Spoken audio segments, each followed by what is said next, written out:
Secunderabad parliament స్థానం నుంచి TRS party తరఫున పోటీ చేస్తున్నటువంటి అభ్యర్థి భీమ్సేన్ ప్రస్తుతం మనతో ఉన్నారు. భీమ్సేన్ గారు చెప్పండి, ప్రధానంగా ఈ నియోజకవర్గంలో ఈసారి మీ విజయ అవకాశాలు ఏ విధంగా ఉన్నాయి, మొత్తానికి గ్రౌండ్ వర్క్ ఏ విధంగా ప్రిపేర్ చేశారు? చాలా బాగున్నాయి.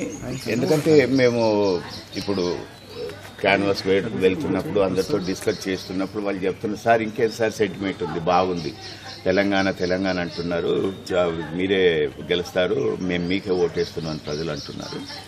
దీన్ని బట్టి చూస్తే ఏంటంటే తెలంగాణ సెంటిమెంట్ అనేది చాలా ఉంది. ఆ సెంటిమెంట్ వేవ్ తిరిగా మారిపోయింది. కాబట్టి ఆ వేవ్ లోపల ఎటువంటి పార్టీలైనా ఎటువంటి వ్యక్తి అయినా కానీ ఓడిపోవాల్సిందే. మంచి మెజార్టీతో టీఆర్ఎస్ క్యాండిడేట్లు గెలుస్తారు. దాదాపు మేము 85 సీట్లు గెలుస్తాయని అనుకుంటున్నాం. దాదాపు ఎక్సెప్ట్ ఒకటి తప్ప ఎంపీలు కూడా అన్ని గెలుస్తాయని అనుకుంటున్నాం. ఎందుకంటే ఒకసారి వేవ్ ఉన్నప్పుడు క్యాండిడేట్లను కూడా చూడవలసిన అవసరం లేదు. ఆ వేవ్ అది ఎటువంటి క్యాండిడేట్ ముఖ్యంగా హైదరాబాద్ లో టీఆర్ఎస్ పార్టీ ప్రాబల్యం లేదనేది కూడా ఇతర పార్టీలు చెప్తున్నాయి. అది కరెక్ట్ కాదు. ఎందుకంటే హైదరాబాద్ లో తెలంగాణ నిట్టు వాళ్ళు ఉన్నారు, తెలంగాణ సెటిలర్స్, ముఖ్యంగా సెకండ్ తెలంగాణ సెటిలర్సే ఉన్నారు. ఆంధ్ర సెటిలర్స్ చాలా తక్కువ ఉన్నారు. ఈవెన్ ఇప్పుడు ఆంధ్ర సెటిలర్స్ కూడా ఏమంటున్నారు, మేము ఇక్కడనే సెటిల్ అయినాం, మేము ఇక్కడనే తెలంగాణ వాళ్ళు తిరగలేక, మేము తెలంగాణ వాళ్ళు తిరగలేక